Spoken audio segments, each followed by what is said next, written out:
Anak, huwag mong sisihin ako. Kung may sisihin man, ikaw ang may kasalanan dahil nakaharang ka sa daan ng iba. Ugh.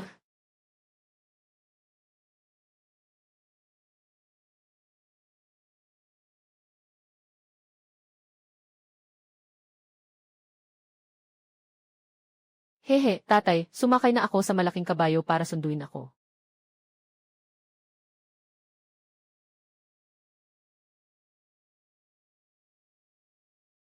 Hi! Hi! Tatay, sa wakas nakita na kita. Ang itim mo talaga. Ah! Tatay, nahulog ako at naging pancake. Ayaw na sa akin ni tatay.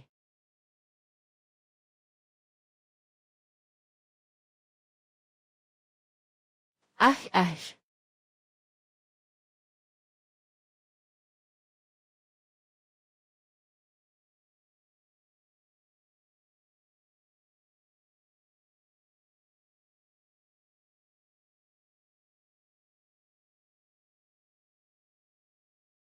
Tatay, naglibot na sa gubat ng 3 araw.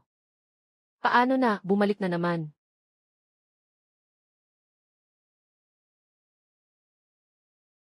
Tatay, mag-ihi ako, siguradong mababasag ko ang pader na ito. Nanay, may nakatagong malaking daga na makintab at itim. Ano yun? Habulin mo na at lutuin ito. Tatay, isa siyang bata.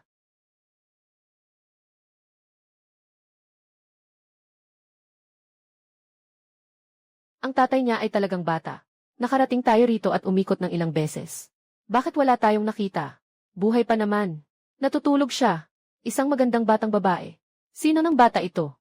Na naiwan dito. Tingnan mo ang suot niya. Anak siya ng mayayamang tao. Ano nang gagawin ng tatay niya? Naiwan siya dito. Sobrang lamig sa gabi. Baka magkasakit pa siya. Huwag mong itapon dito. Hindi naman ito napanis. O kaya naman ay kinain ng mga ligaw na hayop. Dalhin mo na lang. Pero halos hindi na tayo makayanan. Kahit walang problema, para na rin tayong nasa kawalan. Saan pa tayo pwedeng pumunta?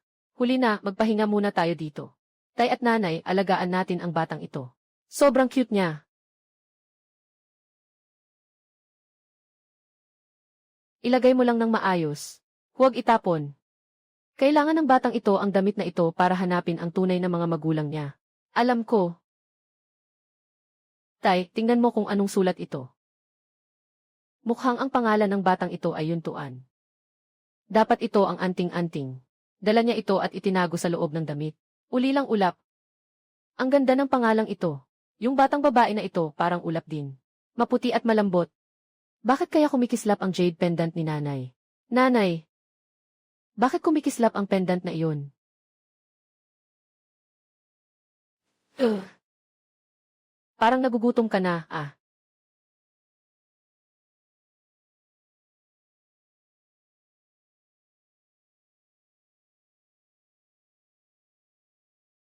Alainan.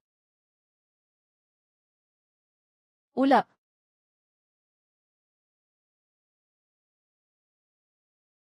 Bai Jianzhang, gising na. Gising. Dito ka.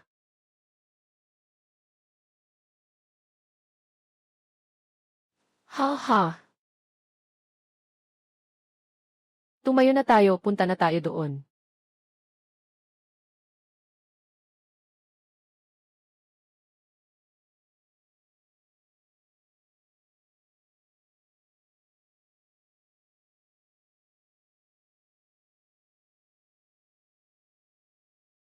Haha, lumabas na. Sa wakas, nakalabas na tayo. Ang tatay niya, pwede ba tayong magsettle dito sa baryo na ito? Kung magpapatuloy pa tayo, maubos na ang pagkain natin. Hindi na kayang tiisin ng mga bata. Kaya natin to. Umalis na tayo, huwag kayong papasok sa gulugod na yon. May lobo. Natakot si Tuan-Tuan. Ha! Biglang ang dami nilang tao, paano nangyari to? Hindi natatakot si Ulap na Ulap. Inaanak ka niya, anak. Inay. Inay na si Tuan-Tuan. Sa wakas, nakita ko na si inay. Inay, ganito ka pala tumingin. Nasaan si inay at si tatay? Hindi ba yung tao kahapon na nakasuot ng itim? Yung lalaking kasama ni inay. Siya pala ang tunay kong tatay. Ay naku, anong nangyari? Mabait na tuan-tuan. Sobrang sakit, hindi ito panaginip. Sabi ni Zuzu, hindi ka masasaktan sa panaginip. Siguradong hindi ito panaginip. Totoo ito. Nakatulog ako, dumating na ang mga magulang ko para kunin ako. Ang galing talaga. Mama, sino ito? Ako ang iyong pangatlong kuya. Ako si Sangok Tuan-Tuan. At si Gok-Gok din. Doon ay ang panganay at pangalawang kuya. Galing kami sa Bay County, by Family Village. Nais naming lumipat dito sa baryong ito. Wala kang karapatan. Wala kang karapatan. Tingnan mo ang pamilyang ito, sobrang kahirapan. Huwag mong ipasa ang kahirapan sa aming nayon. Hindi kami basta-basta kukuha ng benepisyo mula sa inyo. Bibili kami ng lupa gamit ang pera. Tiyak na hindi kami magiging sanhi ng gulo sa nayon. Hindi rin pwede iyon. Ayaw namin ng mga dayuhan sa aming nayon ng huluk. Hindi ka naman taga rito. Gusto naming makipag-usap kay Liin. Si Liin ay madaling makausap kung gusto mo. Isang dayuhan pa na mayabang. Dapat kayong magpakumbaba at humingi sa amin. Tama, kapag humihingi ka, dapat may itsura ka. Hinihiling ko sa inyo, sa pamamagitan ng paghingi ninyo. May daan tayong sundan para makahanap ng matutuluyan. Hindi naman kami titira sa bahay nyo. May kinalaman ba kayo dito? Anong klaseng salita yan, bata? Bakit ang mga dayuhan ay may ganitong lakas ng loob? Ano bang gulo ang pinagdadaanan nila? Gusto kong makita kung ano ang nangyayari. Anong gulo? Gusto kong makita kung ano ang nangyayari. Tama ang pagdating mo, Tio Zousan. Itong grupo ng tao ay galing sa Baitang Village, Baihe County. Sinasabi nila na palaging may baha sa kanilang nayon. Gusto nilang lumipat at manirahan sa ating nayon. Ngunit may mga regulasyon mula sa gobyerno. Hongyu. Tio, wag nating payagan silang makapasok. Baka magdala sila ng malas. Nga, Tio San. Tingnan mo, mukhang mahirap sila sa suot. Baka may sakit sila. Li, tayo naman ay mga marangal na tao.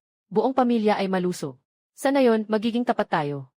Hindi ba't matagal na tayong naglalakad? Maubos na ang ating mga suplay ng pagkain. Kung magpapatuloy pa, mawawala na tayo ng pagkakataon para sa pagtatanim sa tagsibol. Mga kapatid na bai.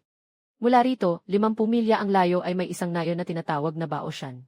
Mas mayaman sila kaysa sa atin dito. Yung Baoshan na nayon, Lolo. Sa wakas, natagpuan ko kayo. Isa lang akong anak na babae. Saan nanggaling ang apo? Baka nagkamali ka ng tao, bata. Sabi ni Lola, yung may puting balbas ay si Lolo, Ha ha ha ha ha.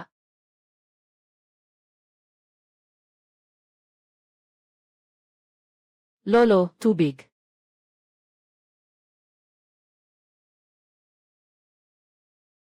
Bata, ito ang iyong kalabasa. Ito ay kalabasa ni Lola. Selyo, dalhin mo ako sa tabi para uminom ng tubig. Sabi ni Zuzu, makakapagbigay ito ng proteksyon sa akin. Si Shannon, Lolo Hu, uminom ka ng tubig mula sa kalabasa. Si Shannon, kung lalabas si Wufiu, magkakaroon siya ng kasaganaan. Si Shannon, si Wu ay mabubuhay ng mas matagal kaysa sa bundok. Dala ang kalabasa papunta sa nayon ng kalabasa. Ito rin ay dahil sa ating kapalaran. Nakikita ko, kayo rin ay mga tapat at simpleng tao. Ganito na lang, may isang abandon na bahay sa dulo ng nayon. Basta magbigay lang kayo ng kaunting pera, tutuluyan na kayo. Kung alam ko lang na ganito magiging madali. Matagal na sana akong bumaba at tumawag na lolo. Kung alam ko lang na ganito magiging madali. Matagal na sana akong bumaba at tumawag na kuya. Hindi na magtatawag na tatay. Sa hinaharap, magiging isang buong nayon na tayo. Sumama ka sa akin mamaya para sa proseso. Kapag naayos na ang mga papeles, makakapag-ayos na tayo. Hindi nakakapagtaka na kaunti lang ang kailangan bayaran para makuha ito. Sobrang sira na ng bahay na ito.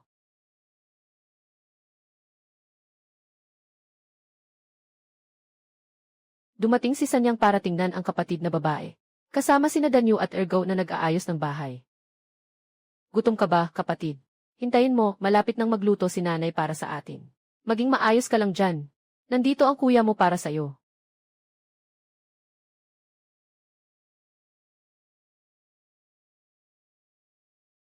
Danyu. Tulungan mo ang kapatid mo na linisin ang abo sa loob ng bahay. Pupunta ako sa tabi ng ilog para kumuha ng tubig. Kuya at pangalawang kuya. Parang mga unggoy na gawa sa putik na kayo. Hehehe, haha. Ang ganda ng ngiti ng kapatid na babae. Pulang labi, puting ngipin. Ang mga mata ay parang maliit na buwan. Mas matamis pa sa candy. Ano ang ikinagagalak mo? Parang nakakita ng ginto. Lahat maghugas ng kamay. Inay, inay, inay. Ang batang ito ay nakaranas ng pag-aalala. Marahil ay nakalimutan na ang mga nakaraan. Napakamaayos at maunawain. Ito ay biyayang pinagsikapan ko sa maraming buhay. Ay, napakamaayos ni Tuan-Tuan.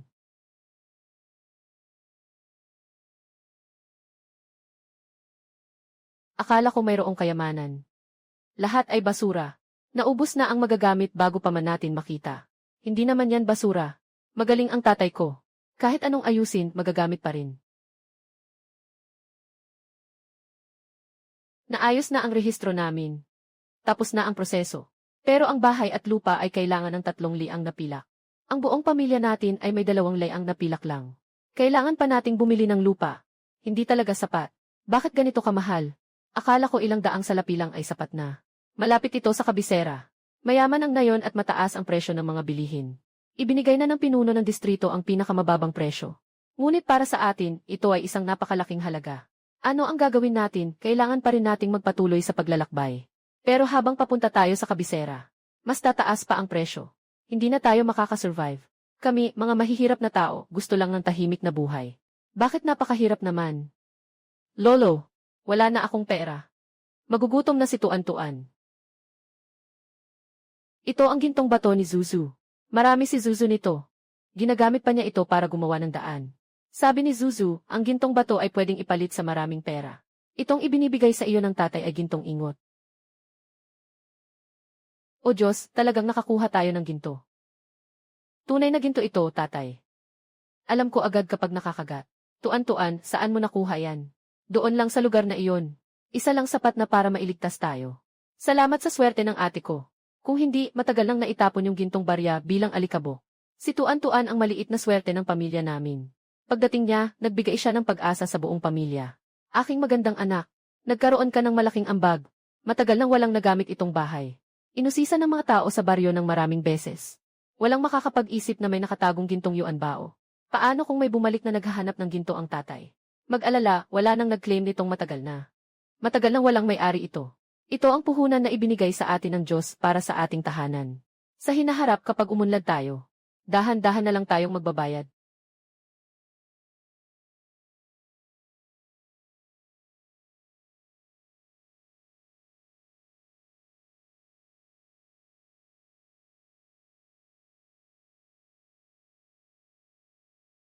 Saan galing ang mga dayuhang mahihirap na ito? Naglalakas loob silang agawin ang bahay sa ating niyog na nayon.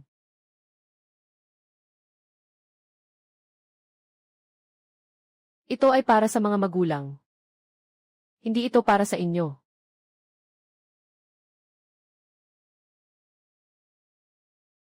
Bitawan niyo ako, mga masamang tao.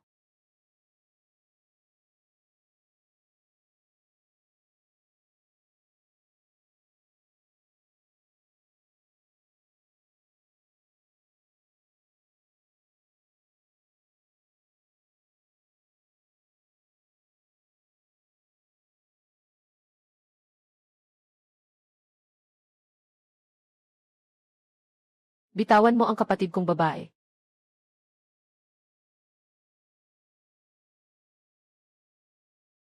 Pupunta ako kay Kan.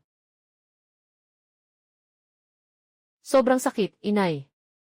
Noon, kapag hinahaplos ako ni Lolo, nawawala ang sakit. Bakit ngayon, kahit anong haplos, masakit pa rin? Huwag kang matakot, aking munting giliw. Nandito lang si inay. Kailangan na bang maligo, giliw? Kapag nalinis na, makikita na ba natin si Zuzu? Kayo, mga tulisan. Nagnanakaw sa ilalim ng araw. Ito ang lumang bahay ng aming nayon. Hindi ito para sa mga dayuhan na sakupin. Itong bahay, itinabi ko na para sa aking anak na mag-asawa. Mayroon kayong 1 oras para umalis. Kung hindi, huwag kayong magalit sa pala. Binili namin ng maayos at may katwiran ang bahay na ito. May katwiran kami. Bakit nyo kami paalisin? Hindi ka naman silihin. Bakit ka magpapasya? Inay, tumigil ka na. Tumigil ka na.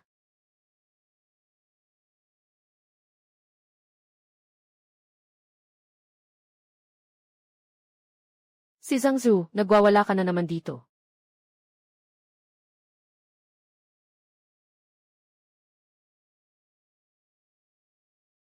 Ay, naku.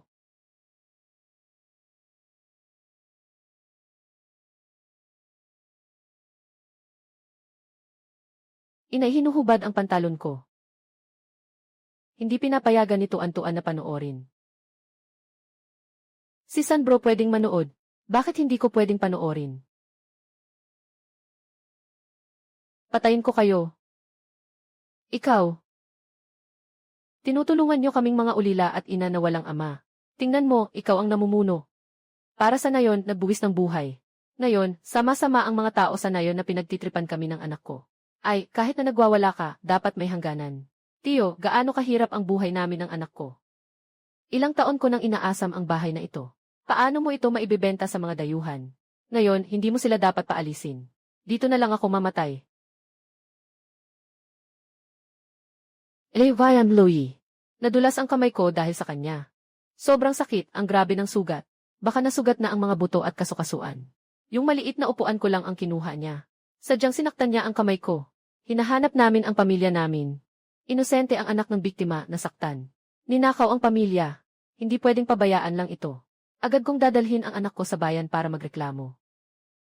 Kung maaring kunin ang anak ko, masisira ang buhay niya. Paano siya mag-aasawa at magtatayo ng pamilya? Hindi pwedeng magreklamo lang. Ay, Big Brother Bay. Sandali lang, naglalaro lang ang mga bata. Bakit kailangang dalhin pa sa opisina ng gobyerno? Sobrang naman ang pag-aalala. Nga, nasa laro lang naman ang mga bata. Hindi na kailangang palakihin pa ang usapin. Hindi sinasadyang nangyari, ang anak mo rin naman ay bata rin. Ang galing ng tatay. Diretso siyang nag-ulat sa mga otoridad. Kukunin ang mag-inang ito na mayabang.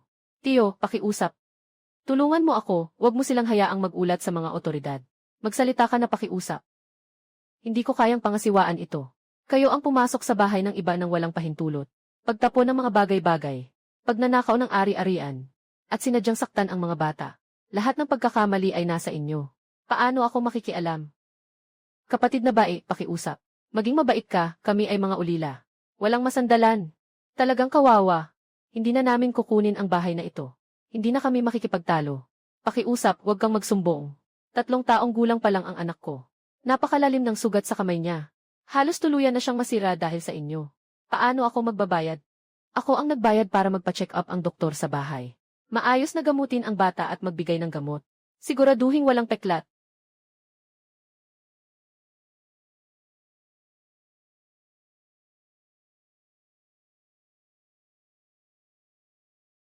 Tuan-tuan. Sino ang tumatawag sa akin?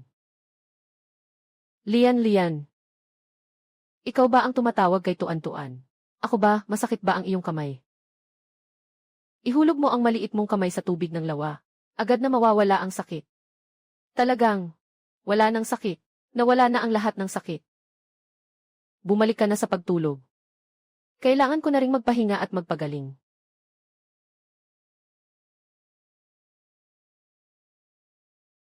Nagawa na ang lahat ng bagay. Nakaayos na ang lahat para sa aming Panginoon. Walang makikita ang mga otoridad na kahit anong bakas. Magaling ang iyong ginawa. Shenjai, sa pagkakataong ito, ikaw ay nagpakita ng malaking pagsisikap. May gantimpala kang darating mamaya. Nakapaglaan na ako ng mataas na posisyon para sa iyo sa hukbo. Sa hinaharap, tiyak na ikaw ay itataas at gagamitin. Salamat sa iyong tulong, Ginoo.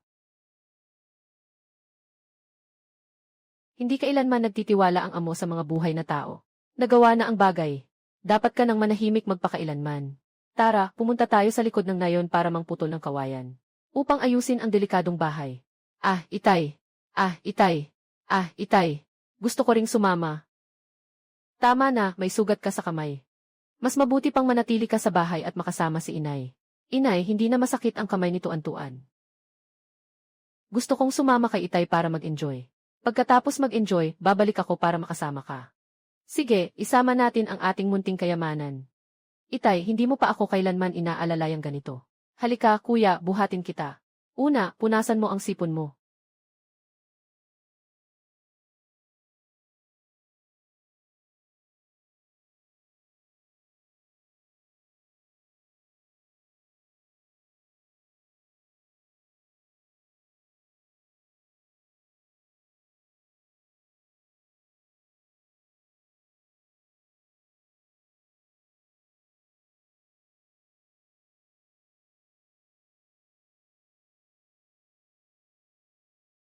Huminto ka.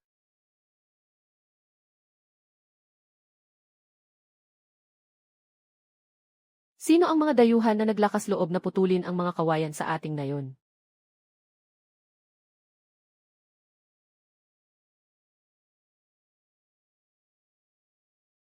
Sinasabi ko sa inyo, naglakas loob kayong putulin ang mga kawayan sa nayon.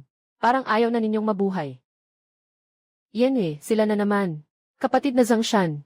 Nasira at bumagsak ang bahay ko. Nandito ako para magputol ng ilang pampublikong kawayan para sa pagkukumpuni. Nagtanong na ako sa barangay captain. Ang kagubatan ng kawayan na ito ay para sa buong nayon. Sabi ng barangay captain, pwedeng magputol ang mga residente ng nayon. Ikaw ay bagong salta.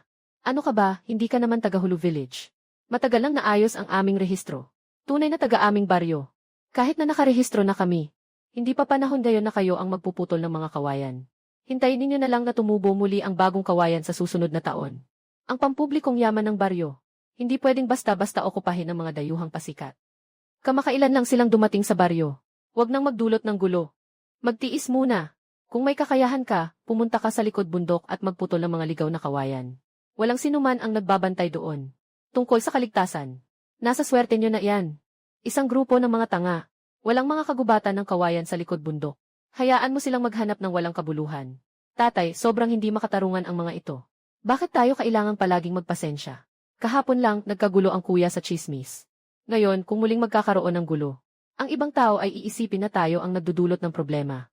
Mas mahirap na tayong makahanap ng lugar sa baryo. Bata, alam mo ba kung paano pumunta sa daan patungo sa likod bundok? Hey, ikaw. Lumayo ka sa pamilyang ito. Ang bala ng pamilya Zhou ay talagang nalugi. Siguradong may malas siya. Kapag nadamay ka, malas ka na. Sai.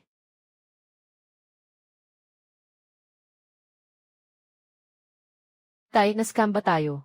Walang kawayan dito sa likod bundok. Wahaha. Tatay, kuliglig. Ang daming kawayan dito, wow.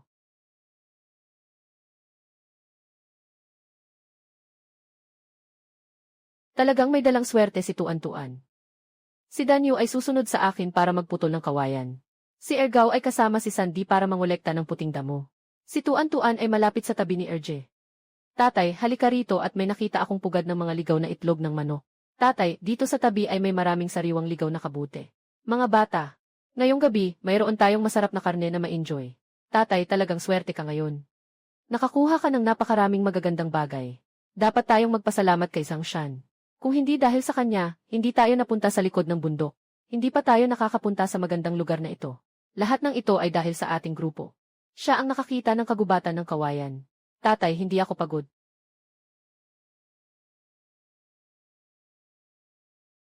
Saan galing ang ganitong kalaking kuneho? Bumagsak mula sa langit. Baka nagbibiruan ka lang.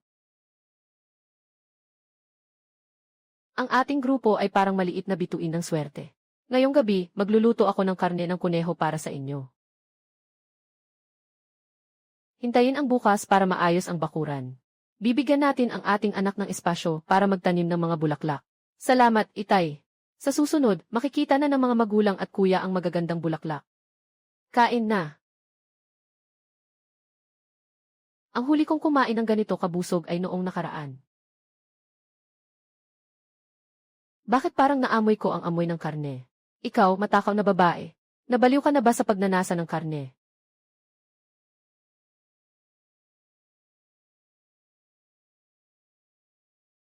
Isang araw pa lang at nagkatiklop na.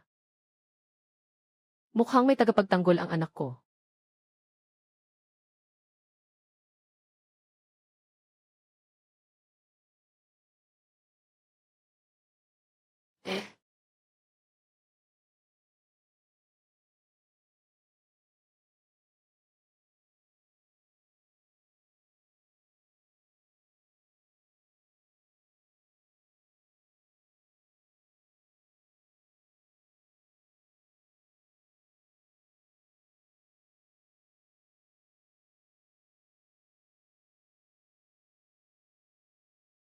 Totoo bang may kawayan sa likod ng bundok?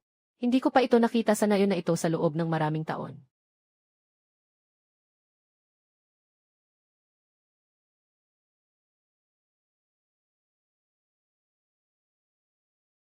Mabait. Mas maganda ang kawayan na ito kaysa sa nasa ibaba ng bundok. Mabenta ito sa bayan, makakakuha tayo ng maraming pera.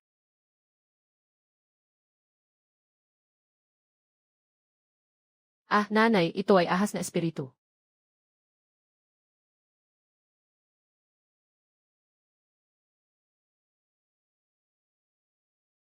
Ahas na espiritu.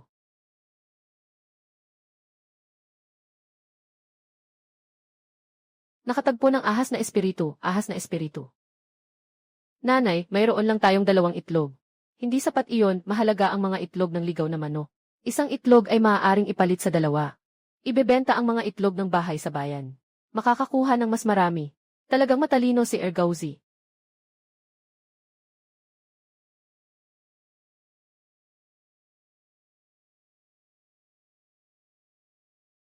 Anong gusto mong kainin, tuan-tuan? Bibili si nanay para sayo. Nanay, gusto kong kumain ng iyon. Kapag kumita na si tuan-tuan ng malaki, bibili siya ng napakaraming prutas para sa mga magulang.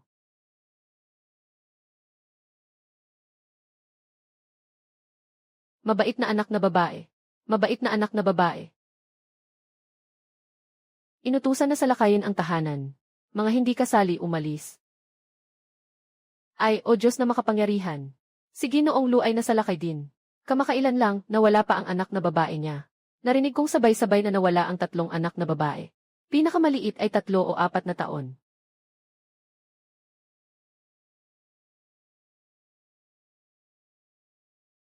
Sumunod.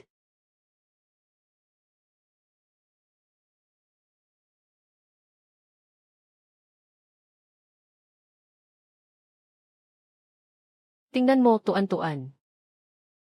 Tandaan ang 2 magulang na ito.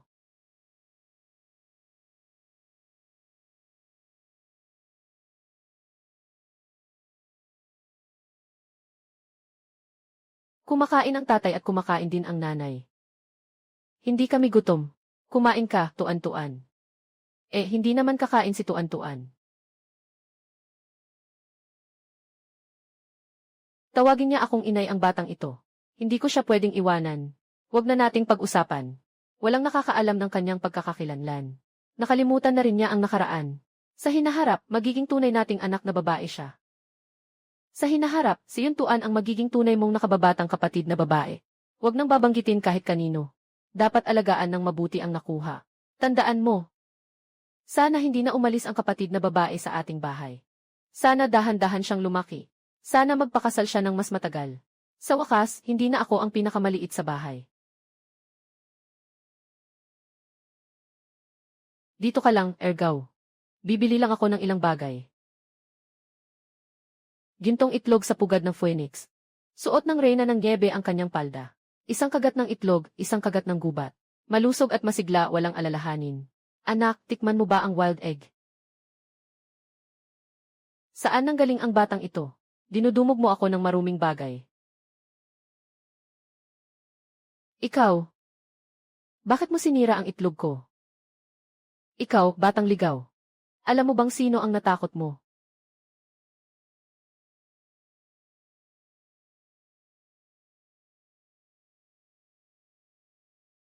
Huwag maging bastos, Liu Ying. Dapat bang tawagin ko si Reyna? Talagang tinawag ng damit na may niebe ang diwata. Kapatid, ayos ka lang ba?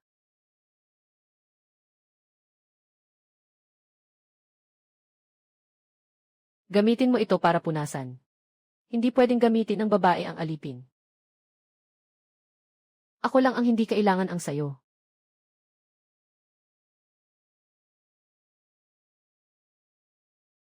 Talaga bang galing sa bundok ang itlog na ito?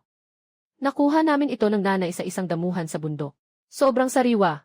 Ang wild chicken na may pulang mukha, may mahabang buntot, ang taas lumipad. Liu Ying, hindi pa ako nakakain ng wild chicken egg. Binili na natin ang mga kabute at bambo o fungus na ito. 10 gramo ng tuyong kabute. Isang layang ng pilak. 2 gramo ng bambo o fungus. Itlog ng ligaw na manok. 2 wen ang isa.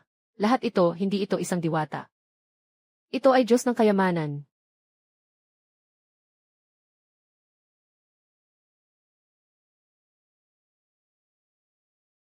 Salamat, Diyos ng kayamanan. O hindi, salamat sa atin ng diwata.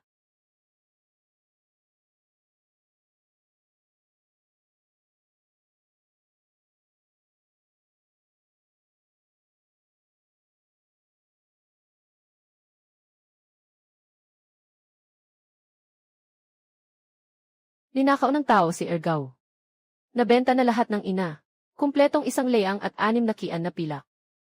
Sa ganitong oras, naubos na. Ang anak ko ay napakaabilidad. Wow!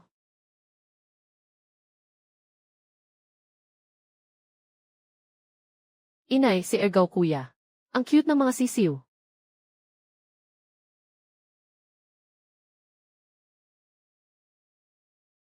Hahaha, hello Liin Lolo. Ay, siksyaw tuan-tuan. Gusto mo bang kumain ng noodles ng lolo? Liin, gusto kong tanungin kung may lupa na ibinebenta sa nayon. Saktong-sakto, may 1 piraso ng magandang lupa. Mahal nga lang, 3 pirasong pilak bawat ektarya. Bibili muna ako ng 3 ektarya. 3 muwang hindi sapat para sa pamilya mo. Kulang ang pera, kaya ganito muna. Bibili na lang ulit sa susunod. Tiyo, kung ibebenta mo ang lupa, huwag kang paboran ang mga dayuhan. May 7 akong anak na lalaki. Gusto ko ring bumili. Anong sinasabi mo? Sa lahat ng bagay, may tamang takbo ng mga bagay-bagay. Ang mga estranghero ay mga estranghero. Bakit sila ang mauunang bumili ng lupa? Una akong magtatanong kay Liin. Siyempre, ako ang mauunang bumili. Huwag na kayong mag-ingay. Ang lupa ay akin, ako ang may karapatan dito. Bata pa ang anak mo. Bumili na lang kapag lumaki na siya. Kung hindi ka agad, maubusan na. Gusto kong bumili na ngayon. Bibili rin ang pamilya namin. Bumili lang si Kuya Bai ng 3 ektarya. Ang natitirang 4 mo ay sa inyo. Hindi pwedeng mauna. Mga tagalabas, sina Zhang Shan at mga kasama. Lahat tayo ay kailangang maghanap buhay. Hindi ka pwedeng maging ganito ka walang katwiran. Anong pakialam ko sa buhay o kamatayan ng pamilya mo? Magbibigay ako ng 3 tael sa 1 muwang. Sino ang magtatangkang lumampas sa akin?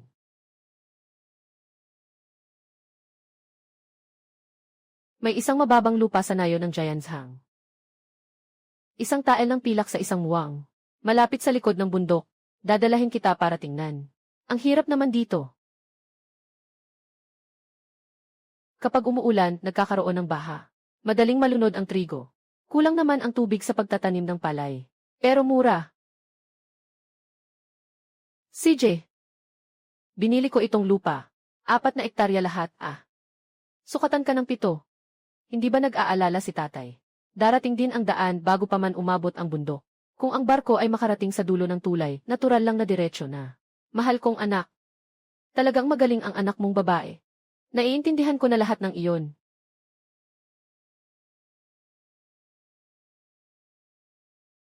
Parang hindi yata normal ang pamilya na ito. Anong pwedeng itanim doon? Mga palaka. Hintayin mo ang saya. Mas bata ka pa para makipagtagisan sa akin.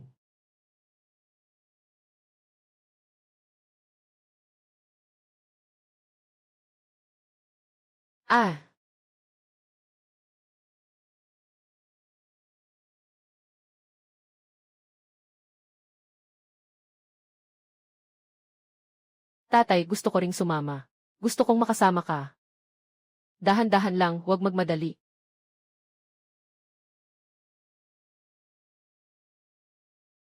Tatay, tingnan mo, nabuhay ang mga bulaklak na itinanim ko. Gagawa ako ng maliit na hardin para sa iyo. Basta't magtatanim. Salamat, tatay.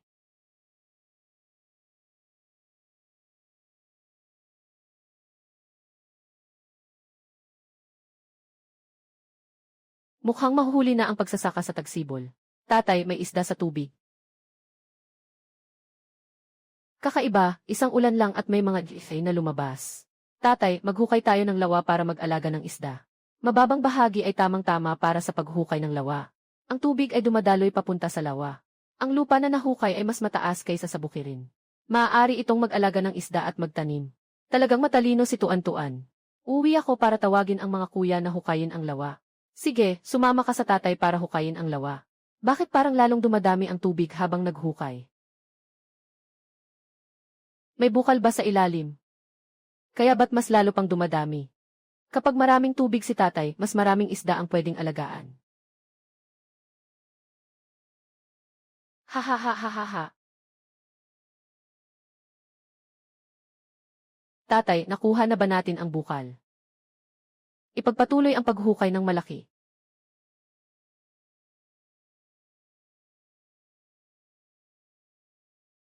Oh, mga kapatid na bai, gusto mo bang mag-alaga ng isda?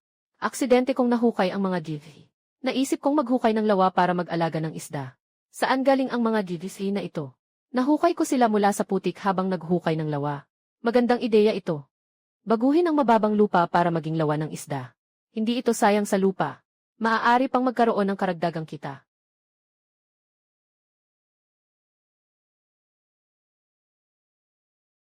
Ah, ah.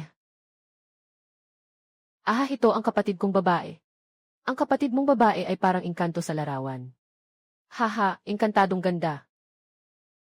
Ah, gusto ko rin, gusto ko rin.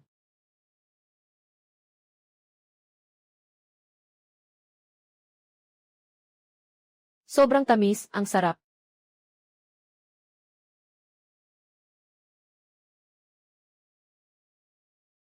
Sino ang kumain ng iyong maruming bagay? Marami kaming prutas sa bahay.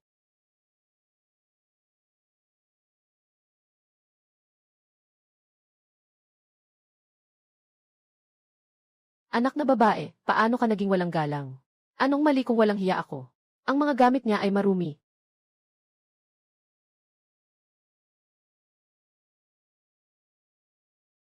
Sadyang ginawa mo. Huwag mo na akong babayaran ng higit sa kalahating prutas. Bigyan na lang kita ng 1 sentimong pera. Lesiu. Isang pera, makakabili ka na ng 2. Hindi na kita bibigyan yan ulit, hindi ka na magsasawa. Mas mahalaga pa rin ang alagaan ang lupa ninyo. Para hindi kayo mawalan ng ani. Sobra na ang pagkain ng prutas. Masisira ang ngipin mo. Tuan, huwag kang mainis. Sa susunod, gagawin kitang tindero ng prutas. Kapag naubusan ng tubig ang pond, matutuyo ito at masasayang lang. Si Bai Jianzhang ay nagbubunot lang. Huwag kayong mag-alala. Nakatuklas ako ng underground water sa ilalim ng pond. Hindi kami maubusan ng tubig. Hindi na kailangang mamili ng tubig. Diretso na lang maghukay ng pond para mag-alaga ng isda at pwede pang gawing pataba sa lupa. Talagang may mga DDC ng isda. At marami pa silang grupo-grupo.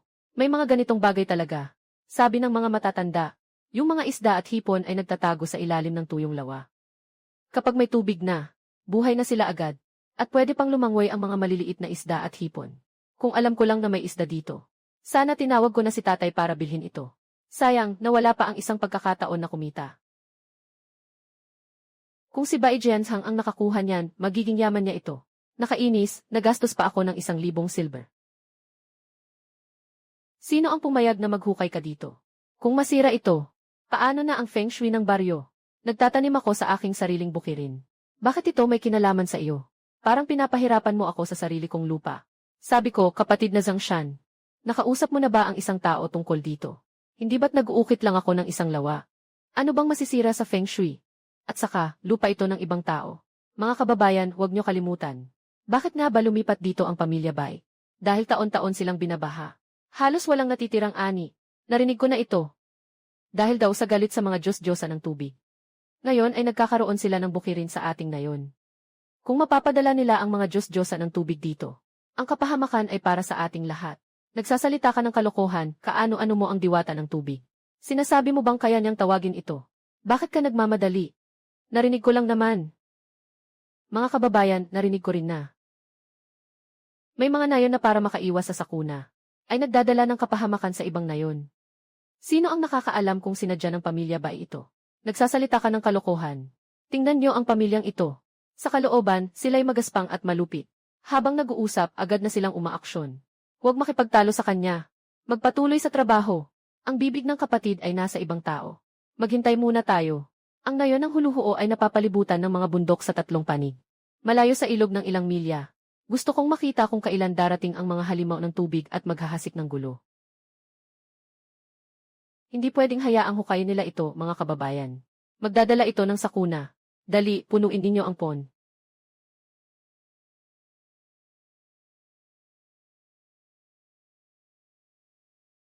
Gogo, nyu. Bilisan mo, kung hindi, darating ang diwata ng tubig. Lahat tayo ay magkakaroon ng problema.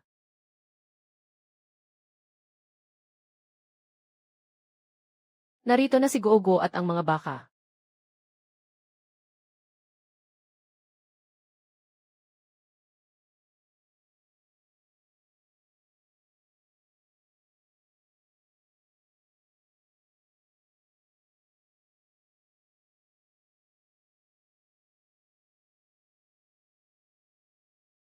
Aba, Diyos ko. Sino ang may ganang mang-istorbo sa akin? Ha ha ha ha ha. Zhang Shan. Baka naman hindi ka na kayang tiisin ng mga baka mo dito sa gulo mo. Diretsong pinasok ka na sa pool. Ha ha ha ha.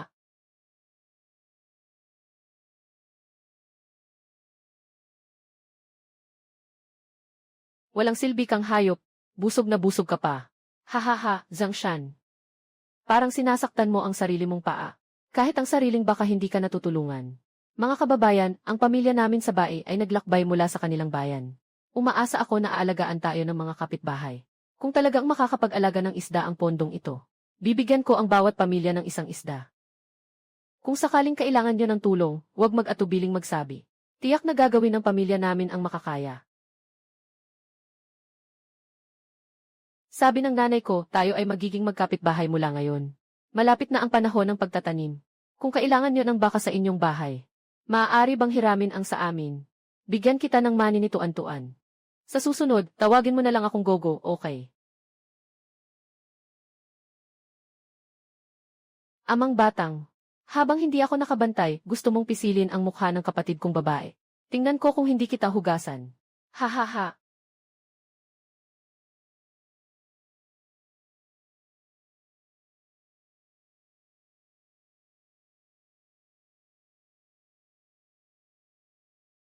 Dito, mga batang babae na higit sa 3 taong gulang. Dalhin lahat sa kapilya ng nayon. Tawagin si Liin para magpaliwanag.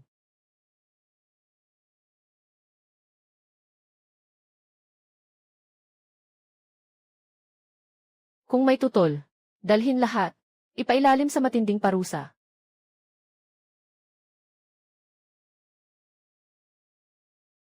Kapatid na babae. Huwag mong kunin ang kapatid kong babae. Ulap na ulap. Kumukulong ang kawali. Ano ba talagang nangyayari, Ginoo? Bakit pati mga batang 3 taong gulang ay nahuhuli? Huwag magulo. Ang county magistrate ng Qingyun, si Lu Heng, ay nawawala ang 3 anak na babae. Kami ay inatasang maghanap sa anak ng nagkasala. Huwag magpanik, mga kababayan. Basta't ang bata ay sa inyo. Maging maayos siya.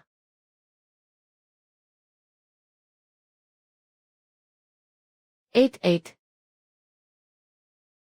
Kung muling magulo, kasama kayong lahat na hulihin.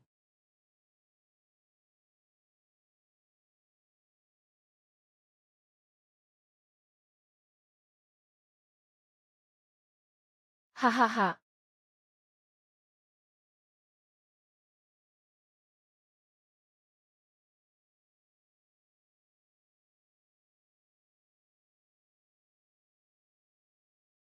Kanino bang anak ito? Puno, ito ang anak ng bagong lipat na pamilya ng Bai. Ang pangalan niya ay Bai Yuntuan. Sigurado ka bang hindi natatakot ang maliit na tao na magsinungaling? Bata, alam mo ba kung sino si Luheng? Hindi alam ni Tuan-Tuan. Bakit ka nagsasalita ng ganyan, hindi ba siya ang iyong ama? Dinala ni Liin ang batang babae na ito at nag-ingay. Isi, ang aming dalaga ay halatang hindi anak ng mga taksil. Hindi na kailangan ng investigasyon, palalayain na siya. Ang ibang mga dalaga ay hindi ganun. Tatay 3. Tama ba na ang pagtatago ng anak ng salarin ay parusang kamatayan? Ikaw, bata, marunong ka pang magsinungaling. Hindi nagsasabi ng totoo. Maniwala ka, papaluin kita. Huwag mong pisilin ang mukha ko. Talaga bang anak ito ng pamilya Bai, Ginoo? Kasama ng mga magulang na tumakas dito. Nakakaawa naman. Kapitan Lin, narito po si Kapitan Lin, nakipagkamayan po.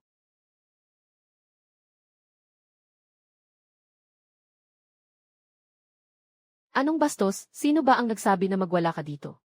Namanghuli na walang permiso sa mga mamamayan. Ang mga tauhan ni Kapitan Lin ay ipinadala upang hanapin ang anak na babae ni Hukom Lu, ang salarin. Hindi dapat magpakasira-sira. Totoo pong sumusunod ang mga tauhan ni Kapitan Lin sa utos. Ang batang babae ay may kahina-hinalang pagkatao. Kaya't ako'y magtatanong ng mabuti. Sino ang utos na ito? Alam mo bang kailangan ng dokumento para sa pagsisiyasat sa mga tao? Bakit ka basta-basta kumukuha ng mga bata? Nasisira ang kapayapaan ng barangay. Alam mo bang ang batang ito ay talagang anak ng pamilyang Bai? Kamakailan lang siya dumating sa ating nayon. Maaaring ma-check ang rehistro. Hindi siya anak ng masasamang loob. Pakiusap, linawin inyo, Kapitan Lin. Kami ng asawa ko ay tumakas kasama ang anak namin dito. Hindi namin kailanman itinatago ang anak ng masamang loob. Tao-tao talaga si Tuan-Tuan, ang aming anak. Tunay ngang anak ni Chio Tuan-Tuan, siya ay anak namin. Hindi nagsinungaling si Tuan-Tuan. Pakiusap, magpakumbaba po kayo, Ginoo. Huwag niyo pong kunin ang anak ko. 3 pa lang po siya. Ito po ang ipon namin ng asawa ko.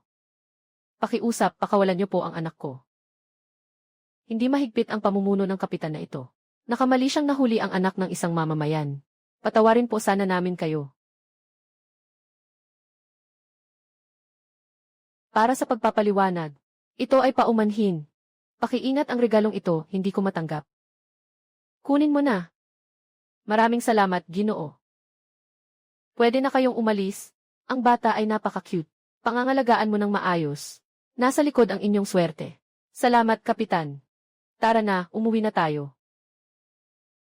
Walang anak nang nagkasala dito. Agad na pumunta sa ibang lugar para maghanap. Yung puting ulap na iyon ay may malaking duda.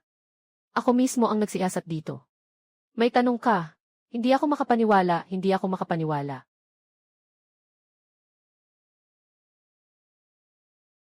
Ha ha ha.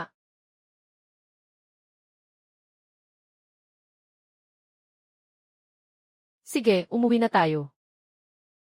Hinding-hindi na papayagan ng kahit sino na basta-basta hulihin si Tuan-Tuan. Tuan-Tuan, umuwi na tayo. Ipagluluto ka ni nanay ng masarap.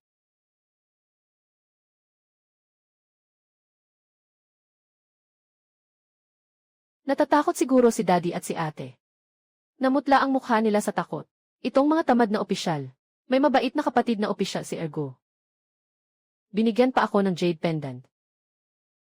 Ate, hindi maganda ang kapatid. Hindi ka na protektahan ng kapatid. Huwag kang umiyak. Ayos lang si Tuan-Tuan. Itago mong mabuti ang jade na ito. Huwag ipaalam sa iba.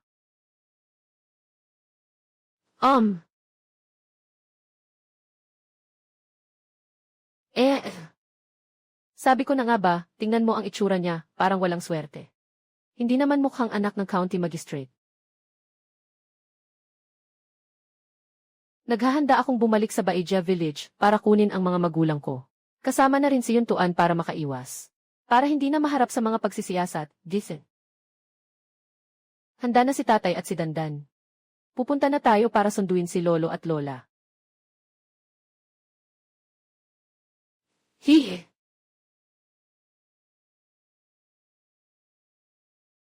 Haha, tatay.